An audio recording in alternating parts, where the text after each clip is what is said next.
welcome back to another fun-filled joyride on my channel. This is Emmanuel Goldstein joining you again. And I, the hate crimes bill. From what I could tell from the opencongress.org website, it passed. Hate crimes bill, supposedly passed by the politically correct hordes to protect certain groups of people.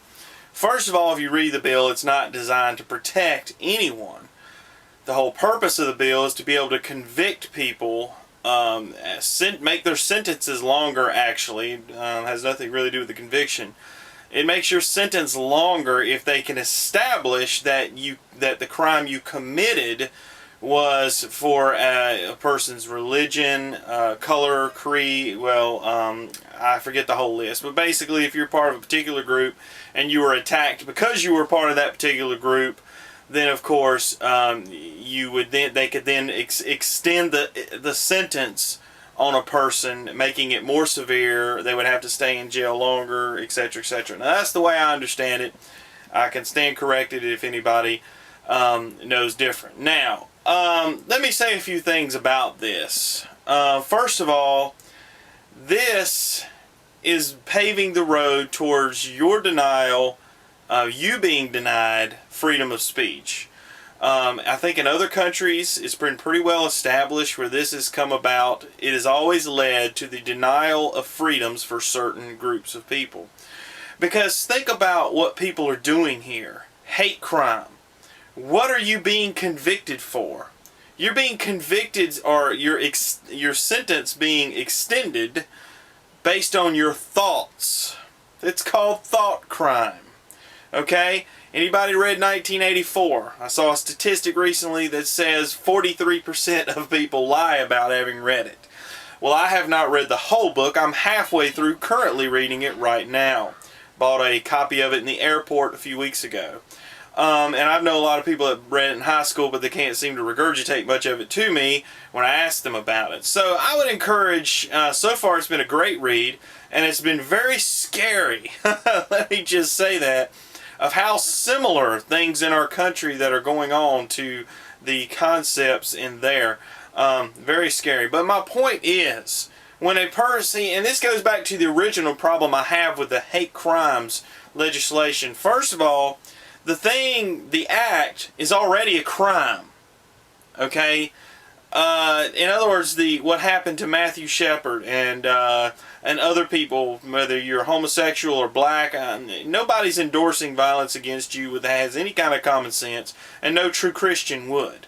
Okay? So, if the thing that happened to Matthew Shepard was tragic, and I don't think anybody's happy about that, but to then convict the person further, to sentence them more severely because they disliked homosexuals, you are destroying that person's freedom to have their own thoughts. It's called thought crime. And if you're going to convict people for their thoughts, you're only a step away, and in my opinion, you're already convicting people based on their speech. Because we say what we think. We share the thoughts in our mind. It's called freedom of expression. So when you convict a person based on their thoughts, you convict a person based on what they say. Now, this is not freedom. This is not freedom of speech.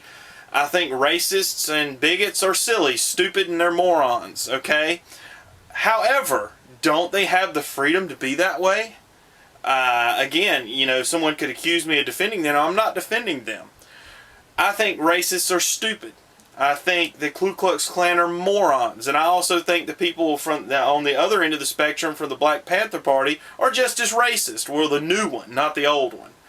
Because we can certainly understand why some of the older groups in America did what they did. I probably would have done the same thing.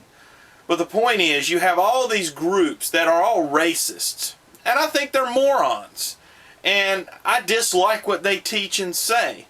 But I think they ought to have the right to teach and say it, because nobody's forcing you to listen to it. So again, they should not be convicted for their thoughts, and their freedom of speech should not be inhibited no matter how asinine it is. But alas, the Democrats, who were the majority of who voted for this, bow down to the politically correct hordes. Again, this hate crime garbage is motivated and driven by political correctness. That's very obvious. And again, it's good. You can say what you want, and the bill says in the bottom of it that it's not meant to restrict anyone's freedom of expression. The original bill actually used the term freedom of speech, if I remember correctly. I'd like to get the documentation on that because I didn't save a copy. But the final version seemed to take that explicit verbiage out and just used words like expression. It says it's not supposed to, but we all know that's where it's leading. When you're convicting people for thoughts, which you should not be doing, come on. We know where this is leading because the evil white Christian males, they're all destroying everybody's life, and they're choking the life out of little children and destroying the planet. So we all know who's going to get convicted.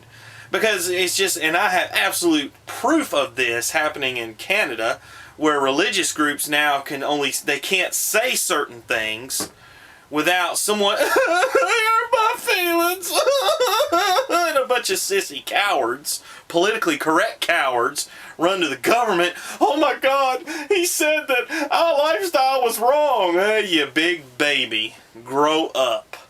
You know, it's amazing what we call persecution these days. I tend to think when people get oppressed that, you know, sort of like the atheist dictatorships and even somewhat the Catholic Church and, you know, a lot of the Islamic governments and, you know, and they kill you for what you think and what you believe.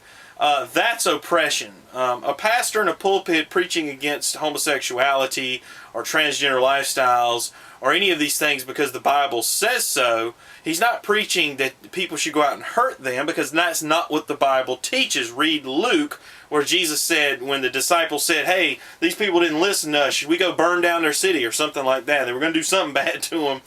And no, he said, should we call down fire from heaven and consume them? And Jesus says, you're missing the point. I came to save men's lives, not to destroy them. So, of course, I know a lot of people could misinterpret that out of context, but in the New Testament, we're not called to hurt anyone. We are called to preach the gospel and to preach against sin. So if you're against people preaching against sin, wow, that's real tolerant. That's real open-minded of you to restrict my freedom of speech. So, grow up. But anyway, I digress. The point is, hate crimes law equals thought crimes law equals eventually you and I, mine and yours, our freedom of speech will be restricted.